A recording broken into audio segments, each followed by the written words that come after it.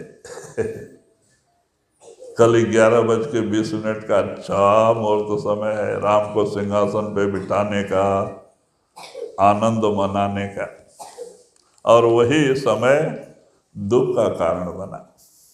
से वही मुहूर्त समय पे जो आनंद लेने के लिए निकाला था, वही दुख का। उसी समय राजा दशरथ के प्राण गए और राम, सीता, लक्ष्मण, सुकुमारी सीता लक्ष्मण के साथ वनवास निकले।